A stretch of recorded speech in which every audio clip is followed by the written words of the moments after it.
آپ سمجھتے ہیں کہ صرف جھوٹ بولنا گناہ ہے،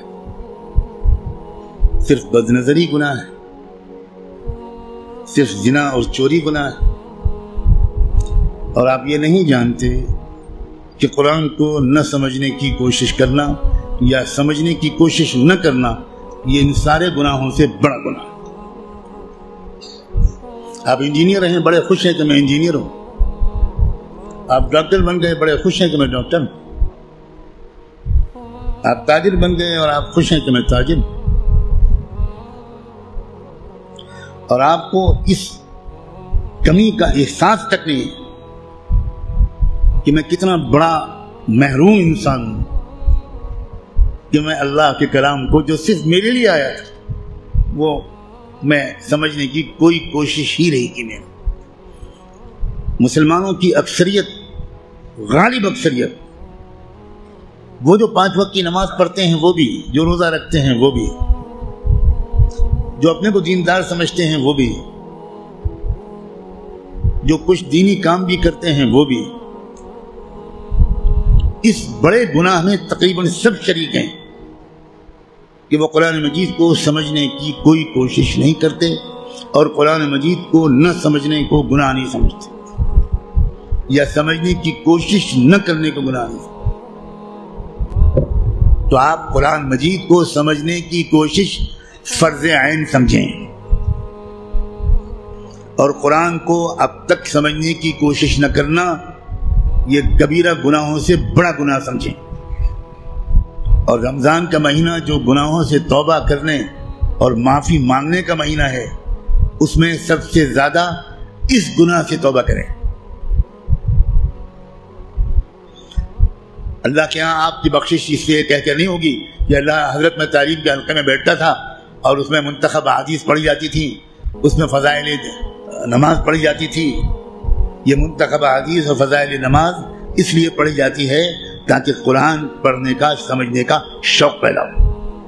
اور اگر کوئی کتاب قرآن مجید کے سمجھنے کی کوشش کے راستے میں ایک رکاوٹ بنتی ہے تو میں کہنے کی ہمت بھی نہیں کرتا، ضرورت بھی نہیں سمجھتا کہ وہ کتاب یا اس کتاب کو یہ درجہ دینے والا اللہ کے ہاں کدھر کھڑا کیا جائے گا۔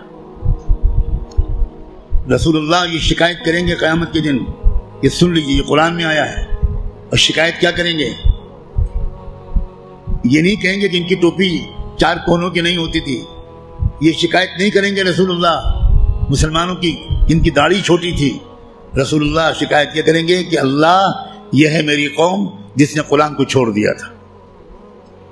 آپ جس کی شفاعت کی دعائیں کر رہے ہیں وہی آپ کے خلاف اللہ کی عدالت میں مقدمہ دائر کرے گا۔ ہماری عورتیں 100% تقریباً قرآن مجید کو ٹھیک سے شاید پڑھ بھی نہیں پاتی، سمجھنا تو بہت دور کی بات ہے۔ ہم نے کبھی فکر ہی نہیں کی کیا ہو گیا، مجھے کچھ سمجھ میں نہیں آتا۔ قرآن صرف تلاوت کے لیے نہیں آیا ہے۔ اول تو کتنے لوگ سال بھر تلاوت کرتے ہیں وہ آپ خود جانتے ہیں، لیکن میں کہتا ہوں اگر آپ سال کے روزانہ تلاوت بھی کرتے ہیں تو ایک بہت نیک کام آپ ضرور کرتے ہیں، لیکن قرآن کا حق صرف تلاوت سے ادا نہیں ہوگا۔ آپ کے دوست کا خط آپ کے پاس آئے، آپ کی ماں اپنا خط لکھے، آپ دور کہیں رہتے اور ماں آپ کو خط بھیجے، آپ خالی اس خط کو روزانہ پڑھ لیا کریں گے بس؟ اور دوست یا ماں اگر آپ سے کوئی مطالبہ کرتی ہے تو آپ اس پر عمل نہیں کریں گے؟ یہی سلوک ہم قرآن کے ساتھ کر رہے ہیں۔ قرآن کیا ہے؟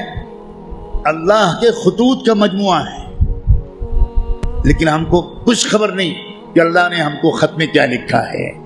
آپ کا دوست آپ کو خط لکھے اور آپ اس کو سمجھ نہ پائیں، آپ چین سے سوئیں گے؟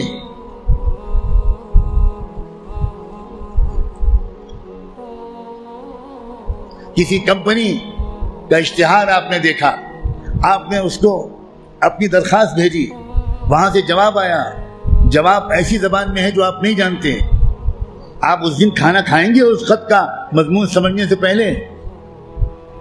اب دوڑیں گے، بھاگیں گے، پتہ لگائیں گے؟ کہ یہ فرانسیسی زبان میں خط ہے تو میرے شہر میں فرینچ زبان کون جانتا ہے؟ اور آپ اس کی خوشامد کریں گے کہ ذرا اس خط کو پڑھیے اور مجھے بتائیے کہ اس نے کیا لکھا ہے۔ 24 گھنٹے نہیں گزرنے دیں گے آپ، اس سے پہلے اس خط کو سمجھنے کی بھرپور کوشش کر لیں گے، اس کا جواب بھی لکھیں گے۔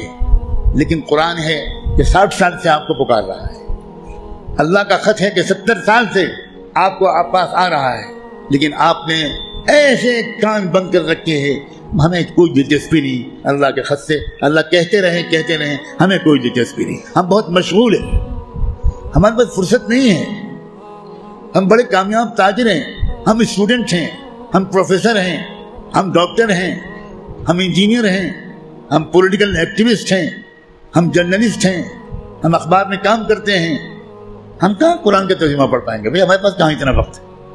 بھگتتے گا ہر وہ انسان، ہر وہ مرد اور عورت جو قرآن مجید کو سمجھنے کی کوئی کوشش نہیں کرتا اور قرآن کے مطابق اپنے آپ کو ڈھالنے کی کوئی سیریس کوشش نہیں کرتا، خون کے آنسو روئے گا وہ شخص، خون کے آنسو روئے گا۔ ایسا شخص تو جب قرآن کی تلاوت کرتا ہے تو قرآن اس پر لعنت بھیجتا رہتا ہے۔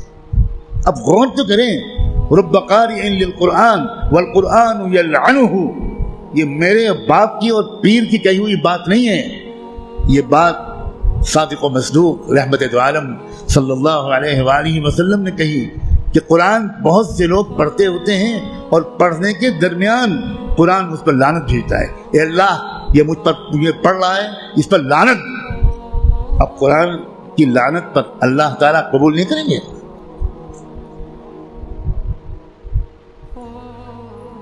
جو توہین قرآن کی ہم نے کی ہے، جو بے عزتی قرآن کی ہم نے کی ہے، اس کے حساب سے ابھی مسلمانوں کی اتنی پٹائی نہیں ہوئی جتنی ہونی چاہیے۔ آپ اتنی پٹائی پر پریشان ہیں، ابھی تو شروع ہوئی ہے پٹائی، پھر دیکھیے گا آئندہ کیا ہوگا۔